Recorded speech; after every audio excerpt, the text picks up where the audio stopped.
Hey everyone, my name is Dr. Dolores Tarver. I'm a licensed psychologist here in Georgia, and it is time for the tea. And the tea is about identifying triggers to certain behaviors.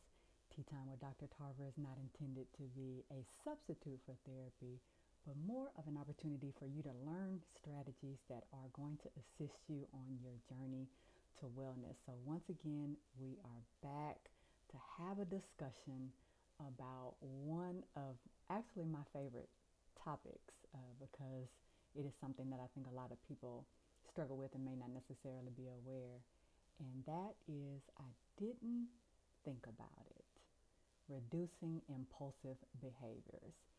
So I'm sure that you have probably asked yourself one of these questions. Why did I say that? Why did I do that? Why did I send that? Why did I eat that? And these are questions we often ask ourselves, or someone else may ask us, following an act in which we engaged. And we ask ourselves that because often we have regrets about something that we did. We don't always know why we engaged in the behavior, and so it makes us feel powerless to change. But on some level, we see this is a problem, and I really probably need to get a handle on that. So let's get into it. Impulsivity, what exactly is that?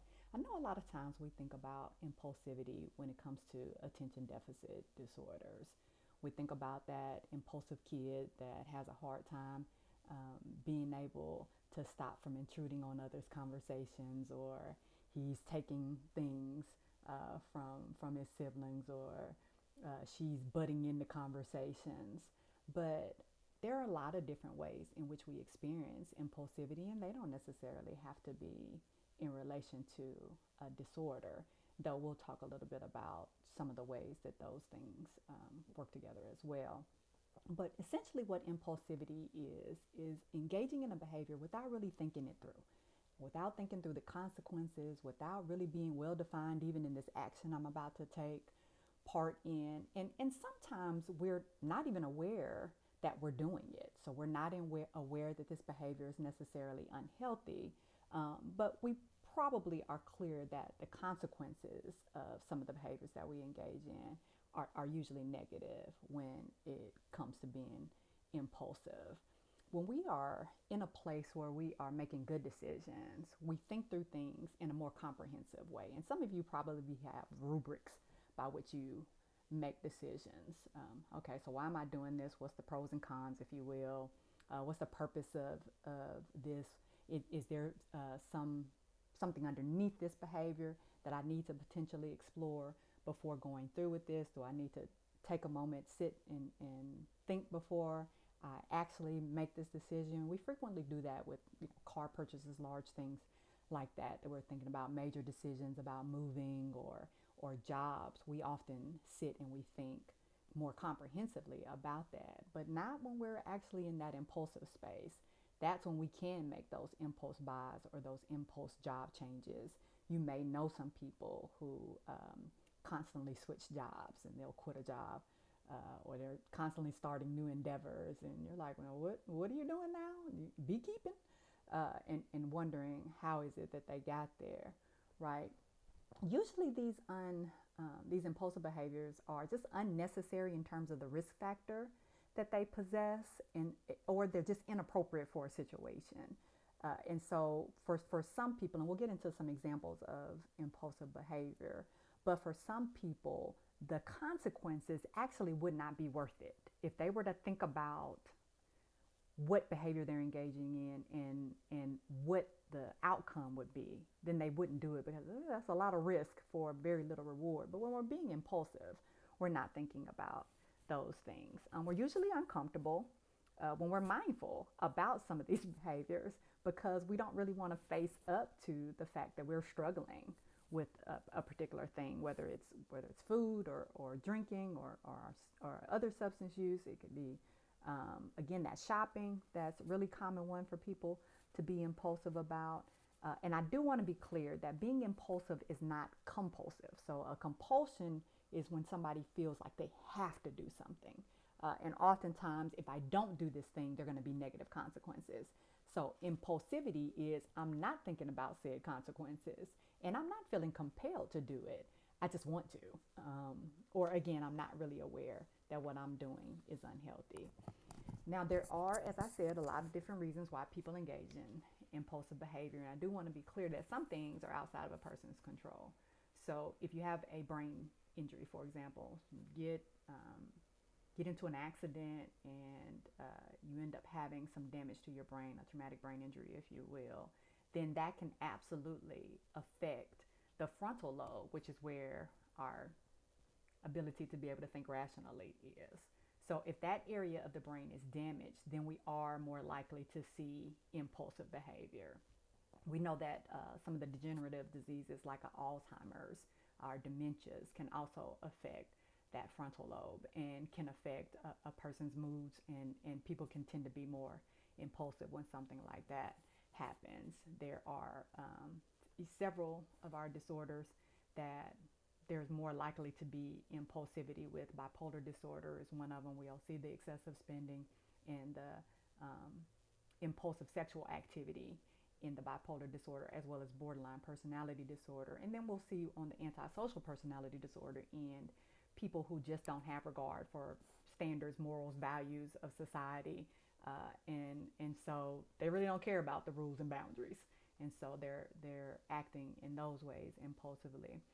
But then there are those of us that are just wired to be more impulsive. And you may have been a kid growing up that liked to dare. And so if somebody dared you, you were going to double dog do it. But you also may have been a person who liked to take those risks, get that adrenaline rush, and you might have liked to do stunts. You might have been a person who had motorcycles and four-wheelers and you were constantly doing tricks, or your bicycle and falling all over the place and broken arms and legs and all kinds of things, but you liked that rush. You were that risky, adventurous person in the family. You were wired that way. Probably are still like that today, only that those medical bills maybe have subsided as you've gotten a little bit older, and so you're doing other things to feed that need.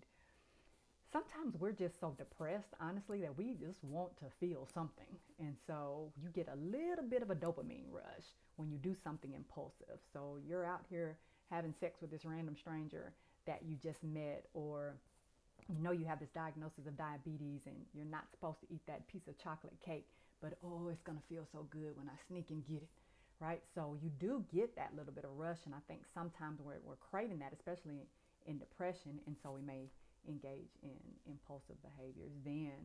Also, when we just get cognitively overloaded. So, and some of you may have taken advantage of this when you were younger. I tried, but my mother wasn't having it.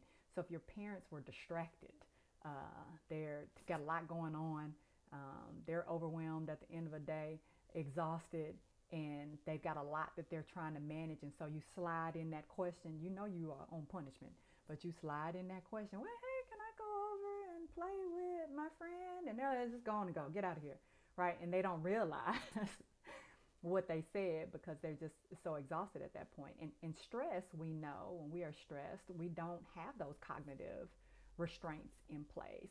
So oftentimes I tell people, don't make big decisions when you are overwhelmed, when you're stressed out, when there's a lot going on around you, because you're not going to be able to think as thoughtfully about things, because again, those restraints are down, right? So if you've ever been tired, you know there's a lot of stuff you'll let go.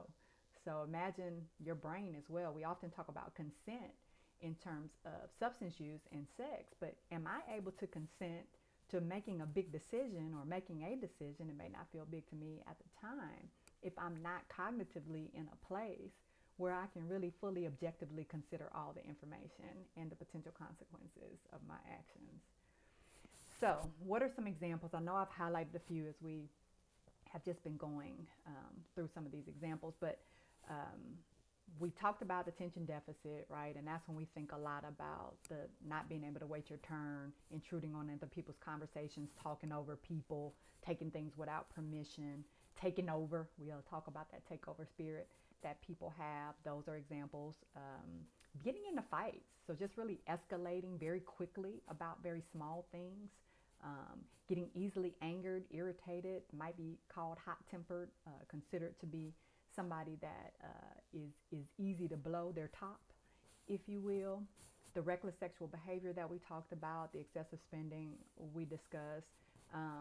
Shoplifting can be another example of some of that impulsive behavior, or other just like kind of adrenaline rush types of behaviors and stunts in there. The self-harm behaviors, and self-harm can be anything from mutilation to also binge eating, or excessive drinking or using of substances. Those are also self-harm behaviors, and truthfully we can classify some of the risky sexual behaviors as self-harm as well.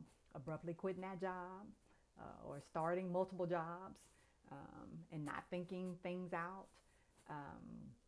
I think also too, as we get into this, I want to have a new something, so I had a new look, or new friends, or a new group I'm with, hanging out, or a new look, if you will. So a lot of that abrupt changing, and it's almost like, do I really know who this person is? Because they seem to constantly be recreating themselves. That could be considered impulsive behavior.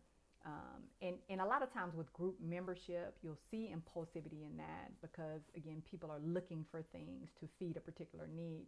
So I'll start a group but quit a group because I realize, oh, hey, I'm not actually getting the rush that I thought I would get. As we've talked about in previous episodes, when we're relationally connected, and that's how we identify our worth, then we often will go to groups to get that worth affirmed. And so then if I don't feel like I'm getting that, then I'll leave that group. And I think another thing to think about is when we feel embarrassed, or we don't feel like, and this the worth issue, my favorite, you all know I can bring that up in probably every topic. If I'm not feeling confident in myself, one of the things that I'll do is to save face sometimes, I'll put something out there impulsively. So I may say I have something that I don't have, got a career I don't have, I've got money I don't have, resources I don't have, I'm paying for things that I really can't afford. But also, that quitting that job piece, I mean, quit this job before I get fired, right? Because I don't feel like I'm doing a good job and I'm constantly worried. So those can also be some examples of how that impulsivity might show up and why. So how do we get control back over impulsive behavior? And the whole hallmark, my words together, hallmark of impulsive behaviors is not something that's well thought through. So as we're regaining control, one of the things that we want to do is be able to be more thoughtful. So one of the best ways to combat impulsivity is to be able to actually be cognitively present, mindful, if you will, wise mind, and thinking before we act. And so I know that you all probably were told that growing up. That stands true. Thinking before we speak, thinking before we do are two of the best ways to be able to get a hold of that impulsivity. So I'm a visual person, and I do think it's helpful to write things down, because often when we write things down, it gives us a bit of accountability.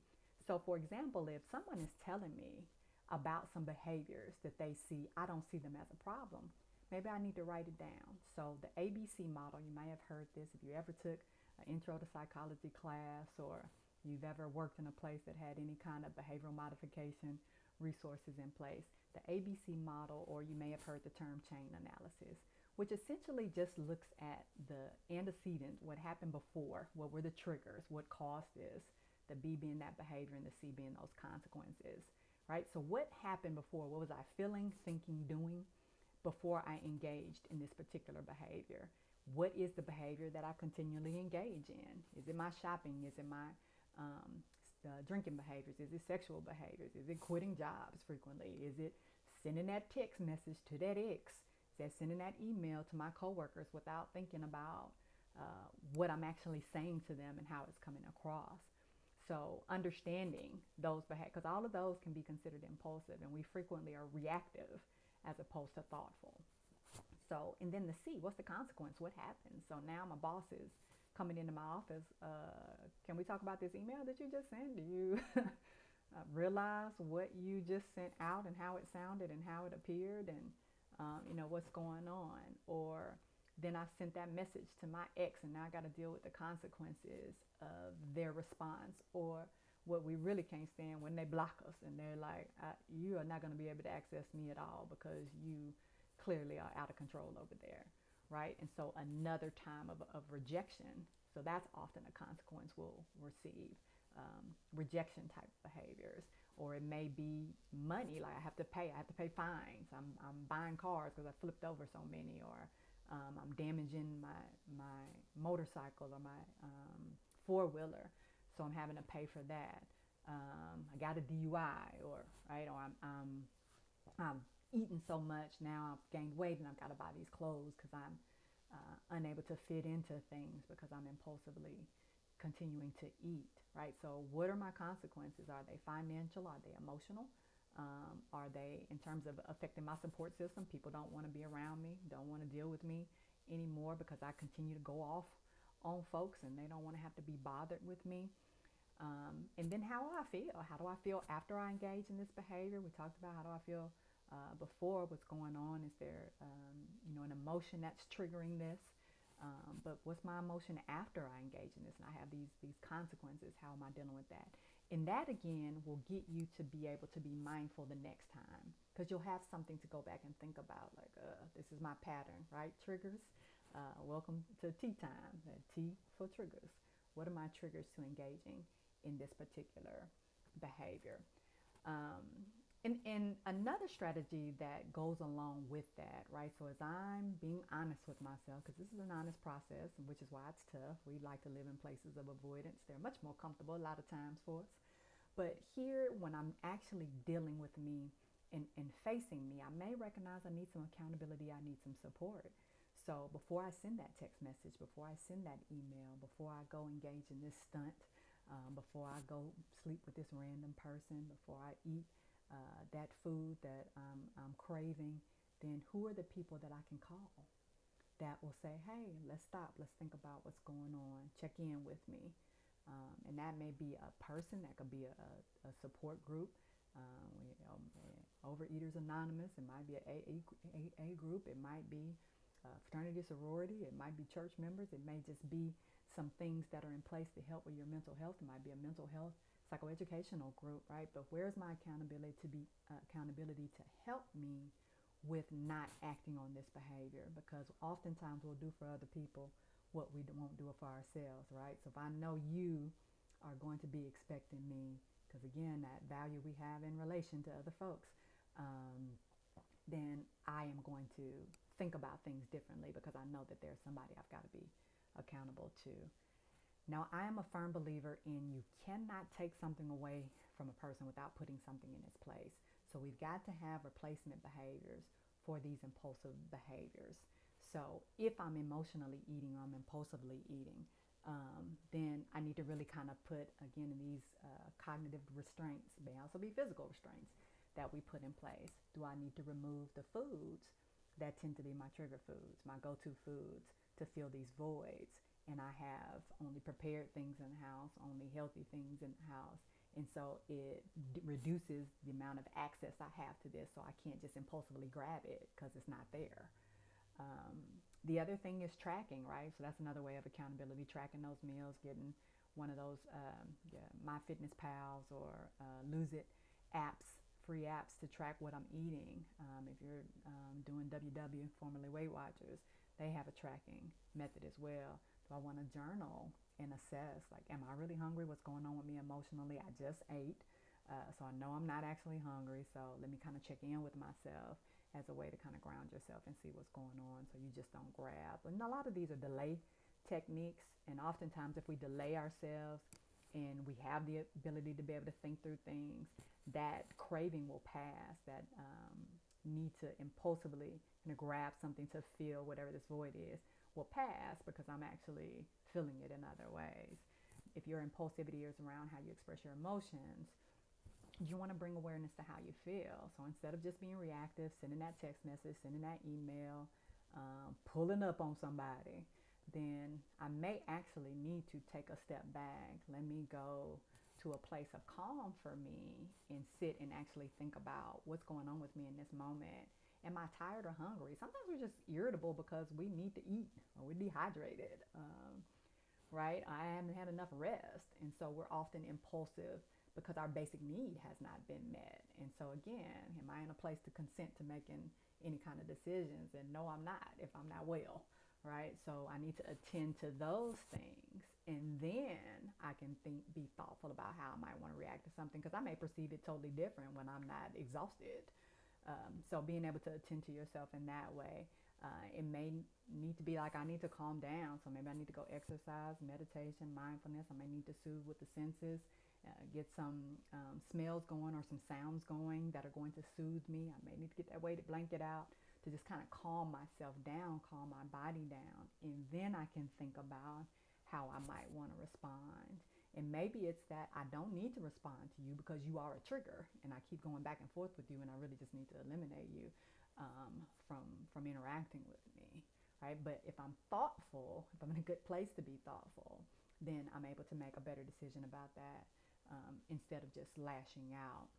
If it is around, if your impulsivity is around something destructive, so self-harm behaviors or even the excessive drinking or substance use, sexual behaviors, then I need to find supportive places that feed my need in a healthy way, right? Because we need interaction. We are a people that need to have some type of interaction. And as we have recognized during this pandemic, when those resources are taken away from us, we're starved for social connection. We will seek it out in unhealthy ways. So what are the healthy ways that I can seek emotional connection, that I can feel loved, that I can feel validated, that I can feel supported, and be able to attend to these emotions that I'm feeling, right? So I may need to contact people who are healthy because I don't need to go to other destructive people, right? So I have my healthy people, but then what's in my wellness box? Because sometimes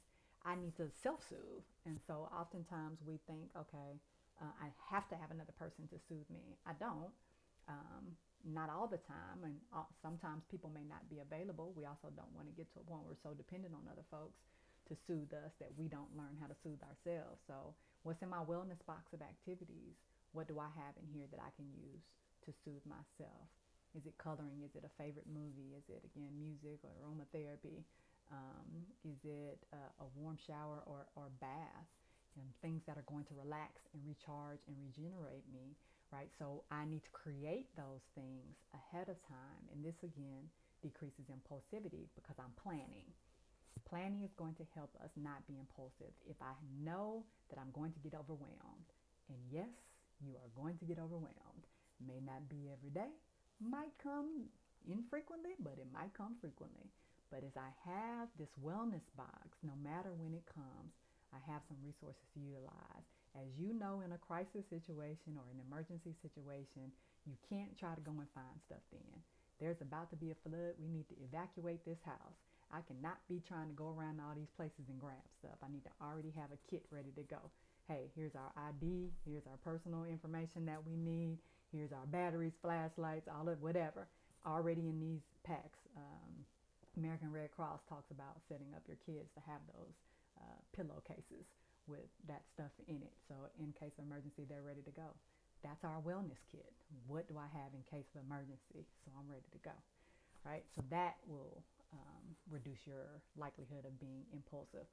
Sometimes we just need to learn social skills. Like, why am I violating folks' boundaries all the time? Why am I up in people's houses, looking all through their house and all in their stuff, walking through here?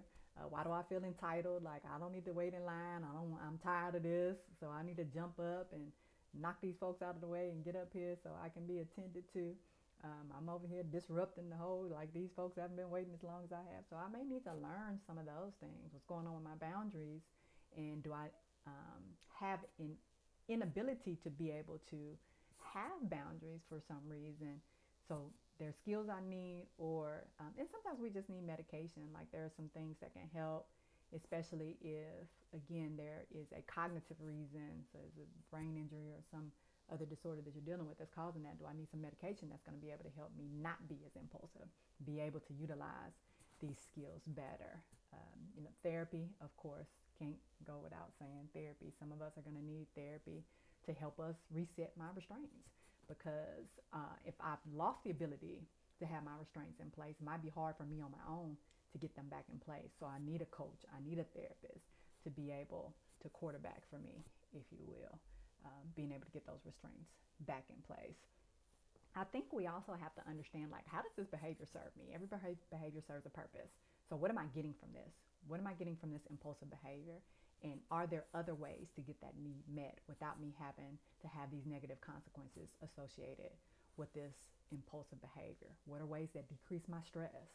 What are ways that keep these cognitive restraints in place when I'm overwhelmed and tired? What are things that I need to do to be able to make me less likely to react and be prepared to handle a situation better? And I am, again, very, very firm believer in do not make decisions when you are hungry, tired, emotionally overwhelmed, because those restraints aren't in place. So let me take care of me first and then make a decision. I guarantee you whatever decision needs to be made can wait until you rest and eat, and are able to take a breath before you make it. Okay? The secret to reducing impulsive behavior isn't a secret. It's just about us having healthy replacements in place and being able to make sure we have the restraints in place cognitively to make those good, sound decisions that are thoughtful about the consequences of our behaviors. Okay? So you all be well.